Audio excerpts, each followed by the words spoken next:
Hi everyone, welcome back to the channel for another FPL video, and this time it's the Gameweek15 Preview.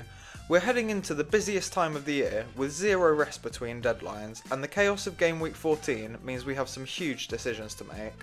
My name's James, and with me as always is Patrick, who's hopefully forgiven me for putting him off Foden last week.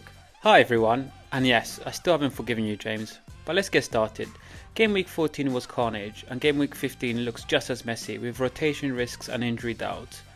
We know that we need to use our transfers this week, so we've got a few great picks in this episode, including a 0.4% owned differential for the risk takers among you. Okay, let's get straight into it, and we'll start with the best fixtures and teams to target. On screen now is the best teams for the next 3 game weeks.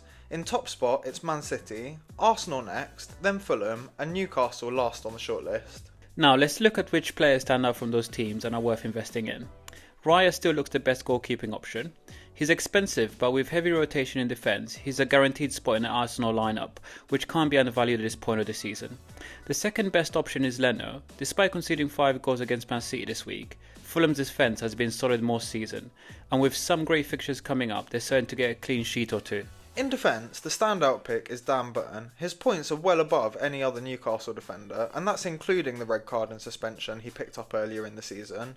He plays Burnley in game weeks 15 and 19 and should do well over this period.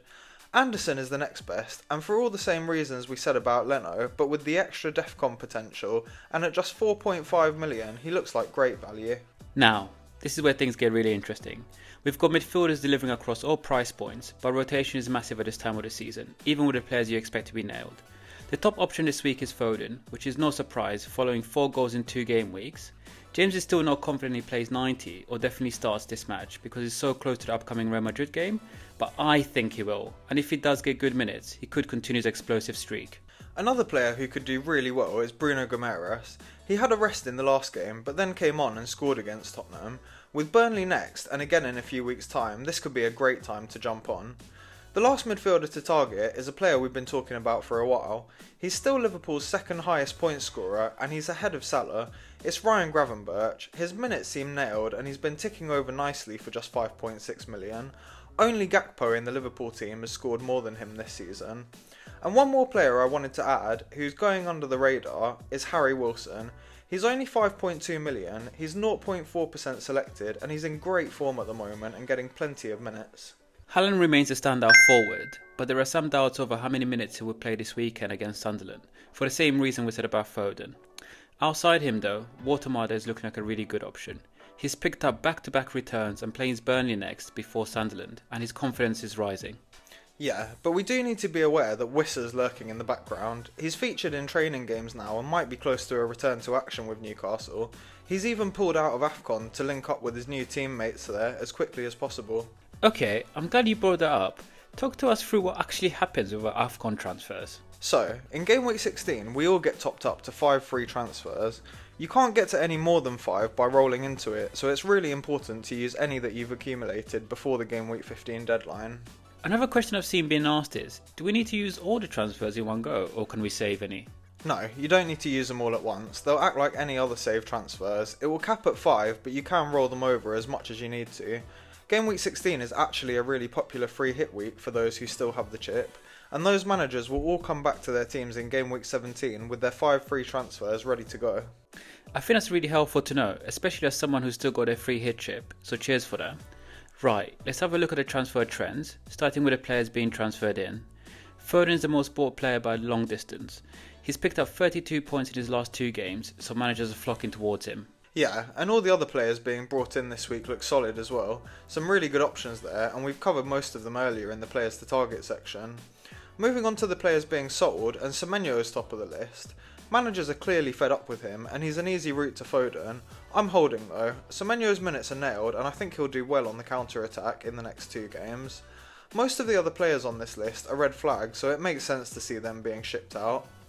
Alright, it's time for a quick recap of our Game Week 14 scores before we get into our team reveals for Game Week 15.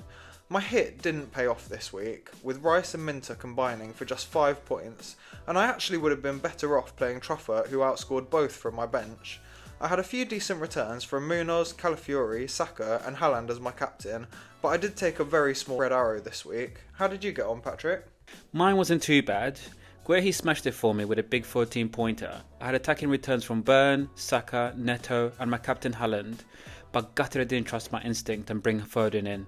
Yeah, sorry about that, mate. Quickly moving on, and now it's time for the team reveals, and this week I'm playing a 3-4-3 again with the same starting lineup as last time.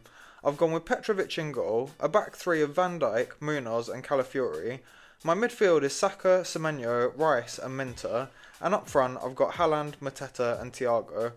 I'm using my free transfer to upgrade the bench because Rice is a risk following his knock, so I want to make sure I've got someone decent to auto sub in, just in case Rice or any of the others miss out. Captaincy is on Haaland again, even though I think there's probably a chance of some reduced minutes, maybe with an early sub against Sunderland. Looks decent, mate. Here's how I'm lining up. I'm starting Donnarumma in goal. He has to get a clean sheet for me eventually. In defence I'm playing Guehi, Burn and Van de Ven. In midfield I've taken a -4 and sold Semenyo and Sarr to get Foden. And as my enabler I've got Enzo Lefebvre, who's really impressed me lately. Foden, Saka and Enzo and Neto start for me though, and I'm confident with all of them. Up front is Captain Haaland along with Mateta and Thiago, who should be ready to go after his midweek rest. Nice, and that's everything for our Game Week 15 preview. The deadline is tomorrow at 11 AM, so don't leave your transfers too late. If you enjoyed the video, drop a like and subscribe. It really helps the channel grow. Yeah, and make sure to follow us on X at Weekend Fix for last minute tips and advice ahead of the deadline. Good luck for Game Week 15 everyone, and we'll see you again next time.